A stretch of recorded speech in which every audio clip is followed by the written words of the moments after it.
The raccoon was methodically destroying my last granola bar when I realized I might actually die out here. Its tiny black hands worked with surgical precision, peeling away the wrapper like a Christmas present while I watched from 15 feet away, too exhausted to even curse properly. The wrapper crinkled in the pre-dawn darkness, each sound amplifying my growing desperation. 6 days without real food, and this masked bandit was treating my emergency rations like an all-you-can-eat buffet. My stomach cramped, sending a sharp reminder that my body was running on fumes and stubbornness. The damp Louisiana air clung to my skin like wet cotton, making every breath feel thick and labored. Somewhere in the distance, an alligator's rumble echoed across the swamp, low and threatening, a sound I'd grown to hate over the past week.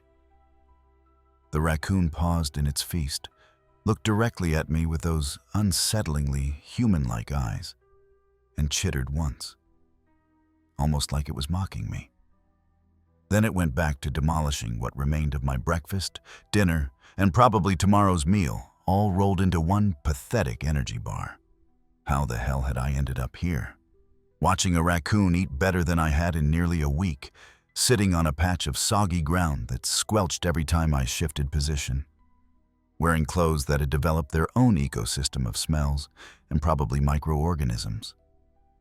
It started with what should have been a simple fishing trip.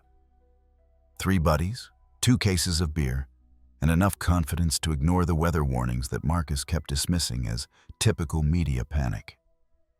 Marcus Hendricks, my college roommate turned insurance adjuster, who still acted like he was 22 instead of 34.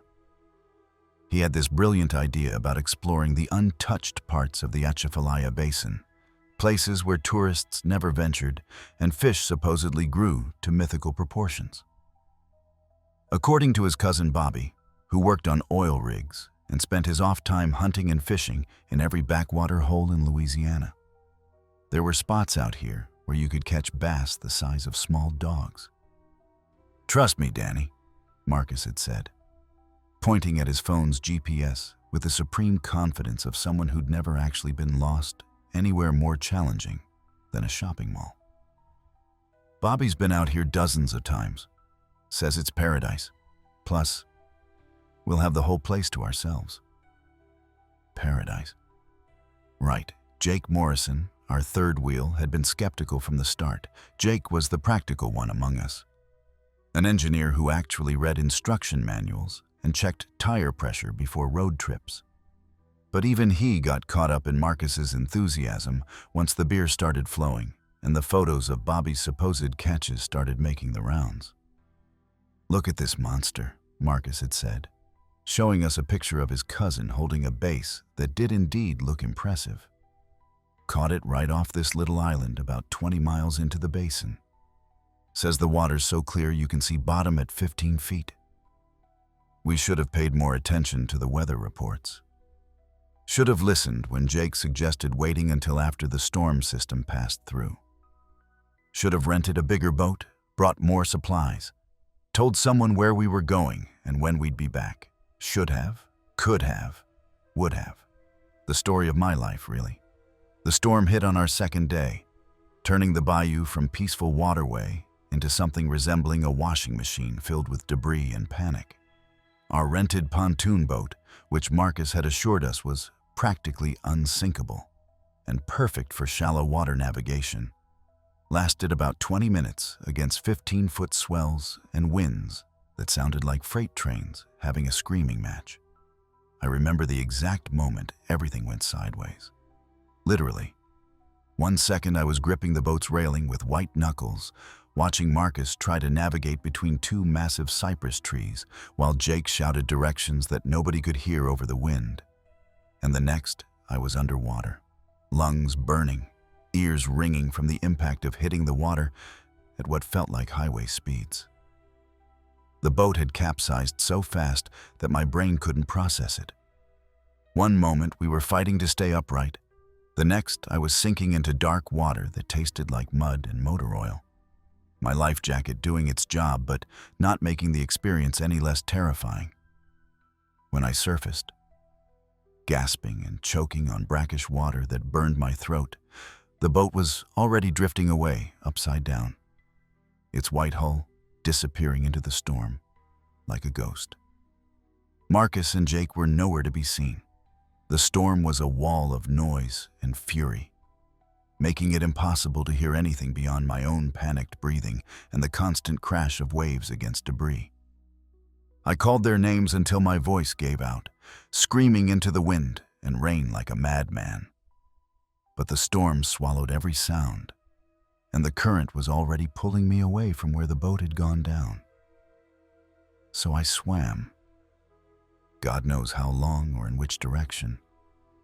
But I swam until my arms felt like lead and my legs cramped so badly I thought they might snap. The life jacket kept me afloat, but it also made swimming harder, the bulky foam creating drag with every stroke. Rain hammered down so hard it felt like being pelted with gravel, and the wind-driven waves kept pushing me under just when I thought I'd found a rhythm. When I finally dragged myself onto what felt like solid ground, it turned out to be a partially submerged island of mud and Spanish moss, barely 4 feet above the waterline and about as stable as jello. But it was something resembling land, and after hours in the water, I would have been grateful for a floating log. That was 6 days ago.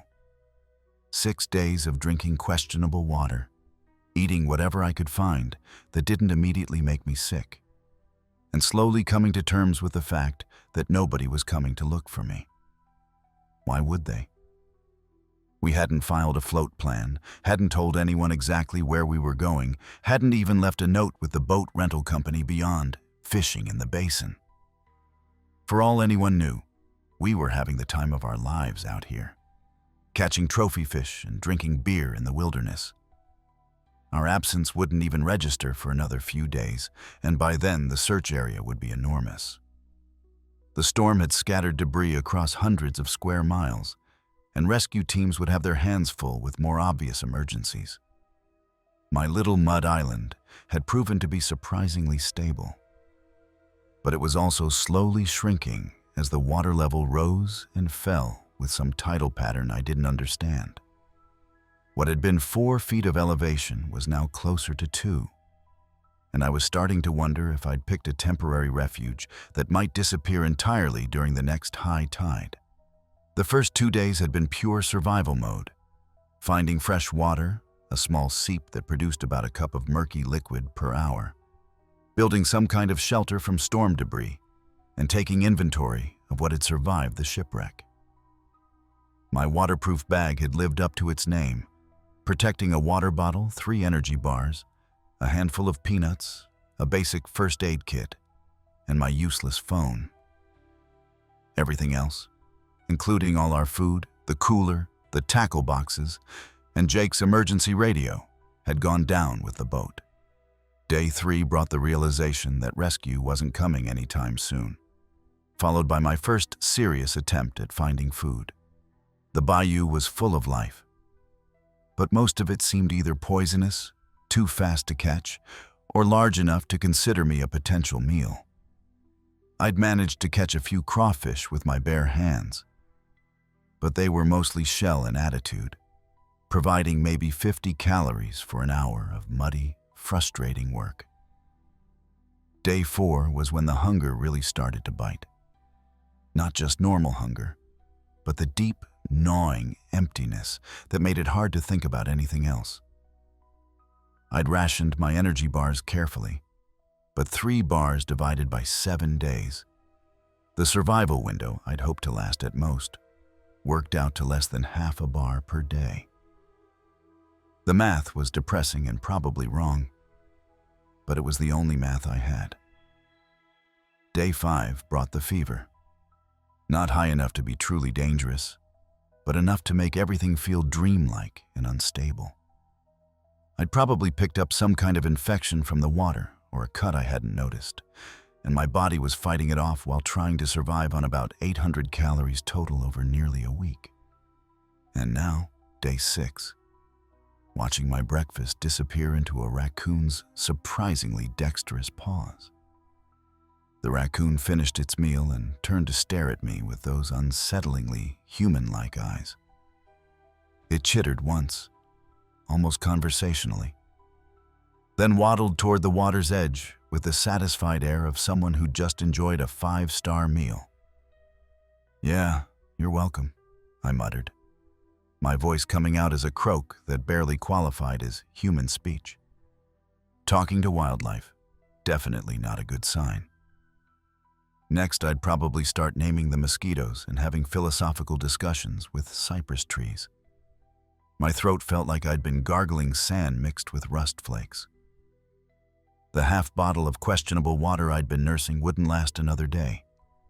And I'd already learned the hard way that drinking directly from the Bayou was a fast track to violent stomach issues that could kill me faster than starvation. I needed to find fresh water, real water, or this little adventure was going to end very badly. The raccoon paused at the waterline, looked back at me with what I could have sworn was intentional eye contact, then continued into the shallows. It moved with purpose, not the random wandering I'd expected from a wild animal that had just scored free breakfast. Almost like it knew exactly where it was going. A crazy thought started forming in my fevered mind. Animals need water too, fresh water. And this little thief seemed awfully confident about its route, moving through the swamp like it had a GPS system built into its striped tail. I struggled to my feet, every muscle protesting after another night on the damp ground that had served as my bed since the shipwreck. My clothes hung on me like wet rags, chafing in places I didn't know could chafe. The humidity made everything stick to everything else, my shirt to my back, my socks to my feet. Even my eyelids felt heavy and sticky with moisture that never seemed to evaporate. The raccoon was already 20 feet ahead, moving through water that came up to its belly, but didn't seem to slow it down at all. It glanced back once, as if checking whether I was following, then continued on its path with the casual confidence of a tour guide leading clients to a well-known destination. Following a raccoon through a Louisiana swamp at dawn. If anyone back home could see me now, they'd probably have me committed to the psychiatric ward at Charity Hospital. But rational thinking wasn't exactly my strong suit anymore. Desperation had a way of making even the worst ideas seem reasonable, and I was well past the point where pride mattered more than survival. I waded in after it. The water was warmer than I expected, almost bath-like, but with an oily film on the surface that caught the early morning light in rainbow patterns that would have been beautiful under different circumstances. My boots squelched through mud that had the consistency of wet cement mixed with organic matter I preferred not to identify. Each step required real effort to pull free, creating a sucking sound that seemed impossibly loud in the morning quiet. The raccoon, meanwhile, moved like it was walking on solid pavement. Its paws barely disturbed the water surface, and it maintained a steady pace that suggested this route was as familiar as a daily commute. Every few minutes it would pause and look back, waiting for me to catch up before continuing on its mysterious journey. 20 minutes of following my unlikely guide, and I was starting to question everything. My legs burned from fighting through the water and mud, muscles that were already weakened by days of poor nutrition now screaming in protest. Sweat mixed with Bayou water ran down my face, stinging my eyes and leaving a metallic taste in my mouth that made me want to spit constantly. The sun was climbing higher, promising another brutally hot day where the humidity would make breathing feel like drowning in slow motion. Spanish moss hung from every tree like funeral decorations, creating a canopy that blocked most direct sunlight but trapped all the heat and moisture underneath. It was like being inside a green, humid cave that stretched for miles in every direction. Then I heard it. A sound that didn't belong with the usual chorus of insects, birds, and distant alligator rumbles. The gentle murmur of running water. Not the sluggish movement of the bayou, but actual flowing water. The kind that indicated a current, a source, maybe even something approaching drinkable quality. The Raccoon had stopped about 50 feet ahead, sitting on what looked like a fallen log that stretched across the water like a natural bridge.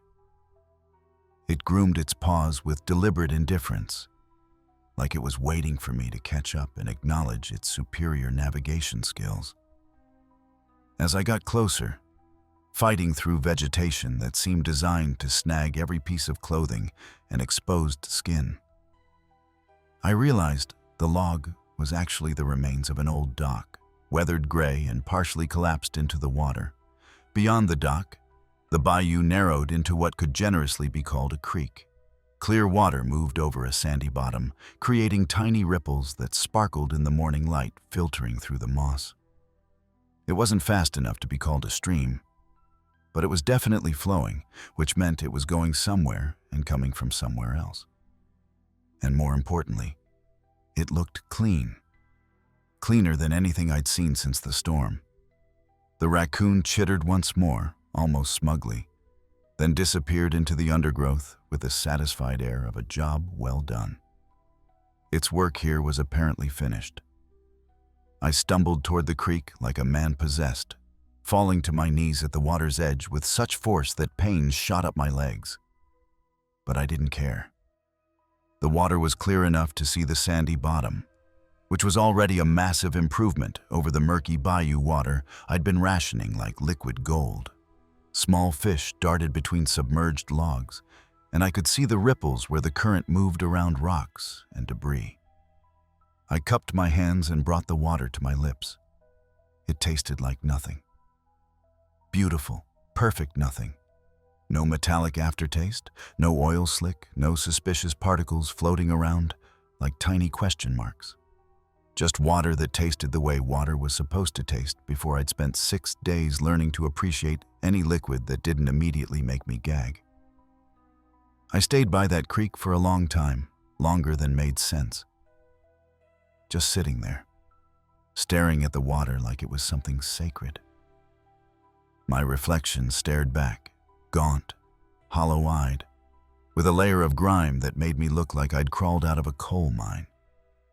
But my hands shook as I cupped more of that impossibly clean water. It was real. Cold and real and mine for now. And just like that, my brain turned on me. I started thinking about food. Not crawfish, not moldy peanuts, not energy bar crumbs licked off the inside of a wrapper. Real food. A roast beef sandwich from this little corner deli back in Baton Rouge. Thick slices, sharp mustard, rye bread that actually crunched when you bit into it. A cold beer sweating in the heat. Jalapeno chips. The kind of meal you don't even realize is heaven until you haven't eaten in 6 days. I closed my eyes, and for a second I could smell it. Sharp, tangy, warm. I think I groaned out loud. My stomach cramped again, but it wasn't hunger this time. It was grief. Grief for something as stupid as lunch. And then, I swear I didn't dream this.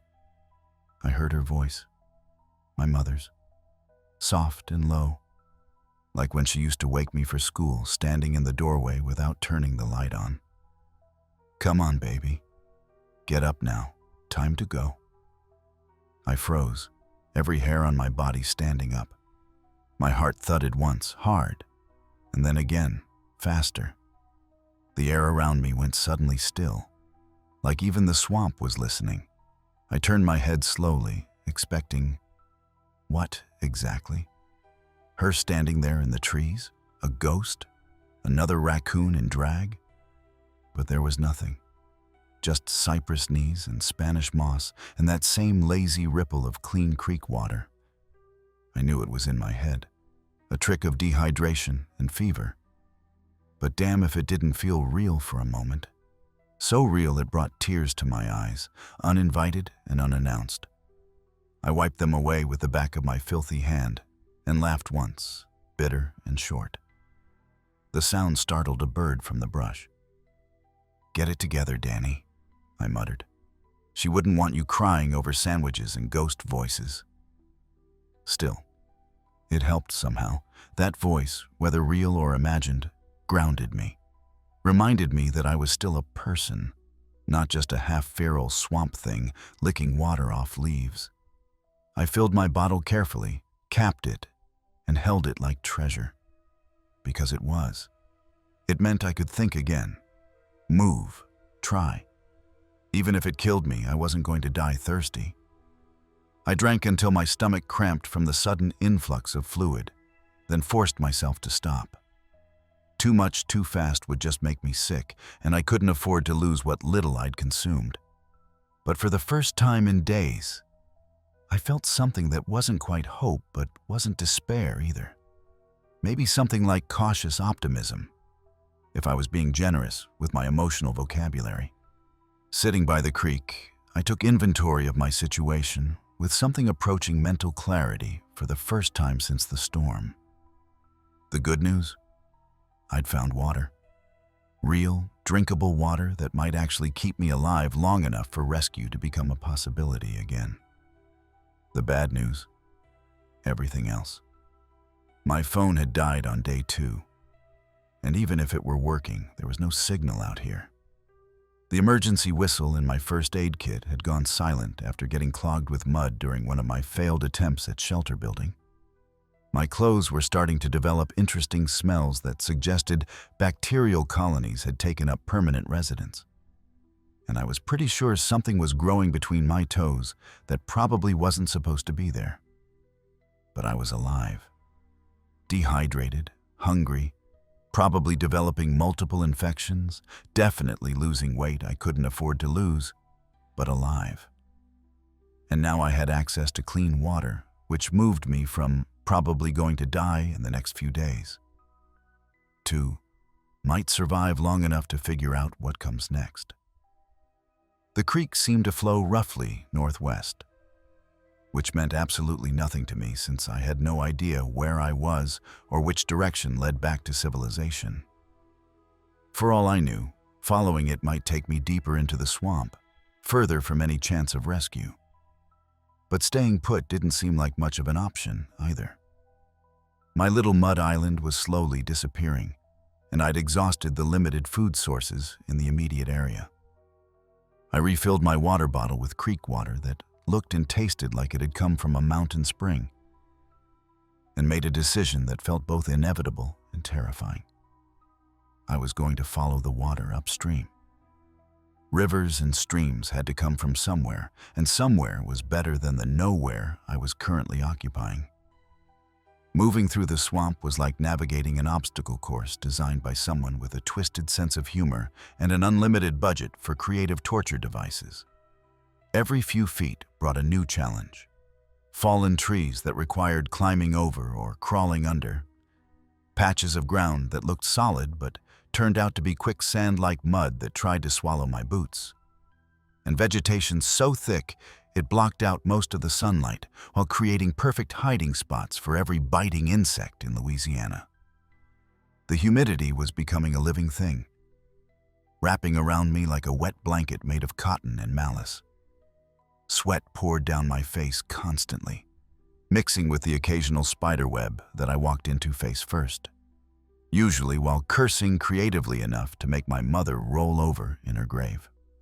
My shirt clung to my back like a second skin, creating a perfect breeding ground for whatever microscopic creatures called this place home. But I kept moving. The alternative was sitting by the creek until I ran out of energy or something larger and hungrier than a raccoon decided I looked like an easy meal.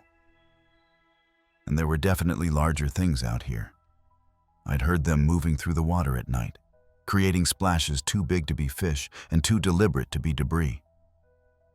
Around noon, when the sun was directly overhead and the air felt like breathing through a sponge soaked in soup, I had to stop. My legs were shaking from exhaustion, and every breath came in short, sharp gasps that didn't seem to bring enough oxygen to my lungs.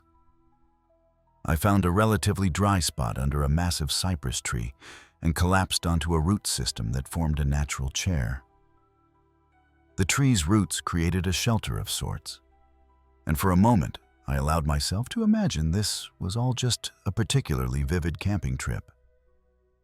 That civilization was just around the next bend, and I'd be sleeping in my own bed tonight, telling this story to friends who'd shake their heads and buy me drinks while I embellished the details for maximum dramatic effect.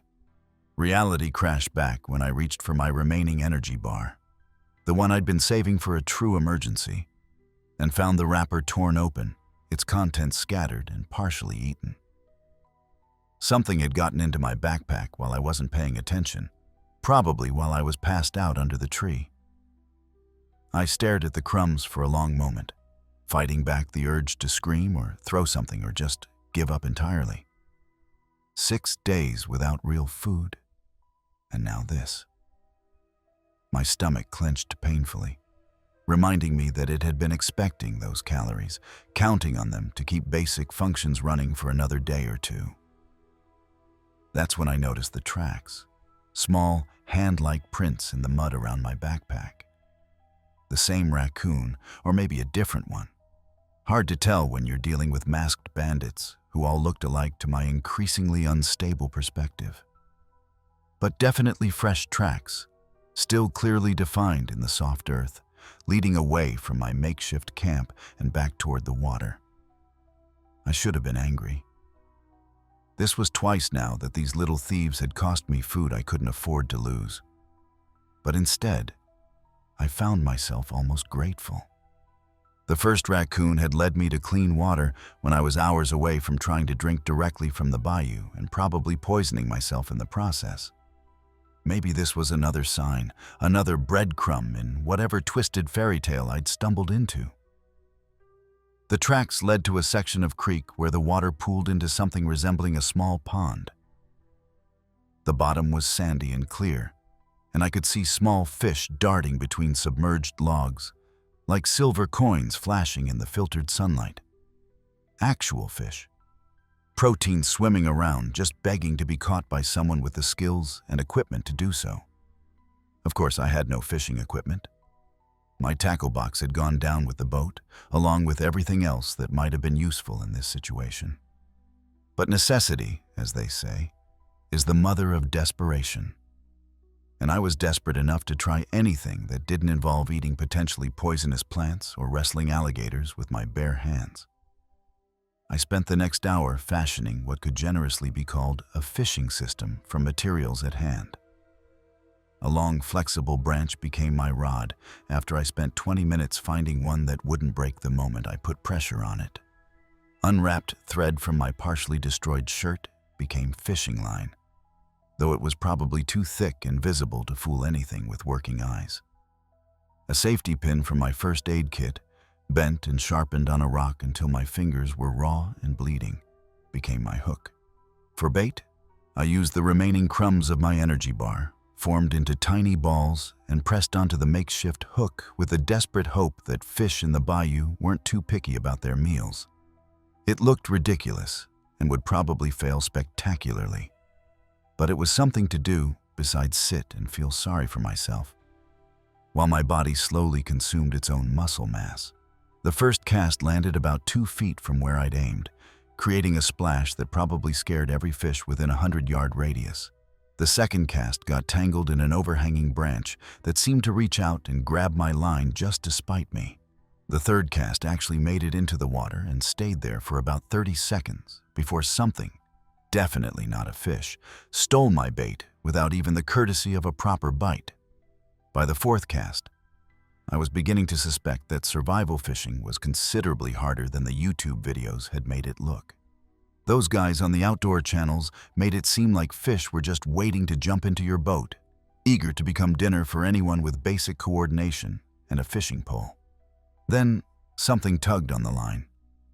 Not hard, just a gentle pulling that could have been anything from a fish to a submerged stick, to my imagination playing tricks on an increasingly unstable mind. But it was different from the previous attempts. Purposeful and alive in a way that made my heart rate pick up despite 6 days of disappointment and frustration. Another tug, stronger this time. The improvised rod bent slightly, and I felt adrenaline surge through my system like I'd just chugged an energy drink. Slowly, carefully, I started pulling the line in, trying to remember everything I'd ever learned about playing a fish from watching other people do it successfully. What emerged from the water was about 4 inches long, silver-scaled, and clearly dead. Judging by the smell, it hadn't been gone long, but long enough to make me hesitate. It reeked of swamp rot and decay. My grand fishing expedition had netted me something's leftovers, probably dropped by a bird or larger fish, and left to decompose in the warm water until my desperate hook had snagged it like the world's most depressing lottery prize. I stared at the decomposing fish for a long moment, wrestling with exactly how desperate I was willing to get. The smell alone was enough to make me gag, and I'd been living in a swamp for 6 days. My standards for acceptable food had dropped considerably, but apparently they hadn't dropped quite this far. Yet. I threw the fish back into the water and sat down heavily on a fallen log that creaked ominously under my reduced weight.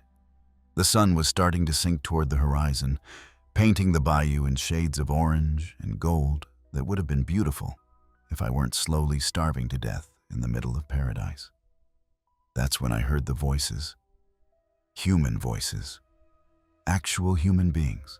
Somewhere close enough that their conversation drifted through the trees like a hallucination made real. I froze, afraid that moving or breathing too loudly might make them disappear like every other hope I'd entertained over the past week. "Told you we should have taken the other channel," a man's voice, frustrated but not panicked. "GPS says we're close." A woman responding, calm and authoritative. "Getting dark soon." The man again, with the tone of someone who'd been having this conversation for a while. I stood up so fast that black spots danced across my vision and my knees nearly buckled. People. Real people with boats and GPS and probably food and radios and ways to get back to civilization. After 6 days of talking to raccoons and cursing at mosquitoes, the sound of human voices was like hearing angels sing off-key, but with perfect timing. I stumbled toward the voices, crashing through undergrowth like a drunk elephant with a death wish. Branches whipped across my face and arms, but I barely felt them. Nothing mattered except reaching those voices before they moved on and left me alone again. "Hey!" I shouted, my voice cracking from disuse and desperation. "Hey, over here!" The voices stopped. Then, after a moment that felt like an eternity filled with the sound of my own heartbeat, "Did you hear that?" The woman's voice, closer now. "Someone's out there." The man, sounding surprised but not alarmed. "Hello?" The woman called back, clear and strong. "Where are you?" "Here," I shouted back, fighting through a tangle of vines that seemed determined to hold me back from salvation. "I'm over here. Please don't leave." I broke through the vegetation and found myself at the edge of a wider channel of water, about 50 yards across and deeper than anything I'd seen since the storm. About halfway across, a small aluminum boat sat with 2 people aboard. A woman in a wide-brimmed hat and long sleeves, and a man with a beard that suggested he actually knew what he was doing out here. They stared at me for a moment, taking in my mud-covered, probably half-crazy, definitely desperate appearance. I must have looked like something that had crawled out of a horror movie.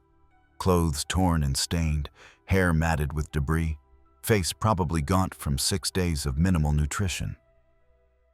Then the woman cupped her hands around her mouth and called across the water, "Are you okay? Do you need help?" I wanted to laugh or cry or both.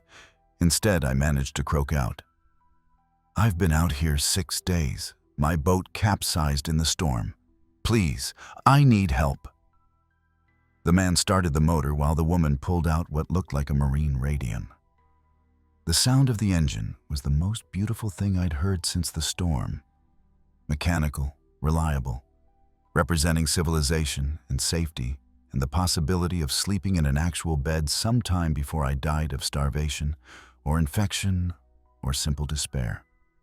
Within minutes, they were pulling me into their boat, and the woman was wrapping me in an emergency blanket that felt like the most luxurious thing I'd ever experienced.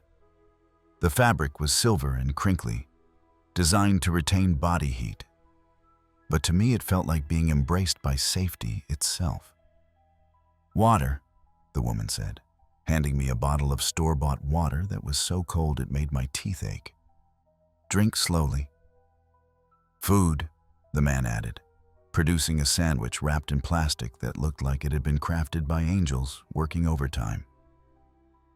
"Also slowly. Your stomach's probably not ready for much." As their boat headed back toward what I desperately hoped was civilization, I found myself looking back at the bayou that had nearly killed me. Somewhere in that maze of water and trees, a raccoon was probably planning its next meal theft. Somewhere else, Marcus and Jake were hopefully having their own rescue story, though I tried not to think too hard about the alternatives. But for now, I was alive, I was safe, and I was never, ever going camping again.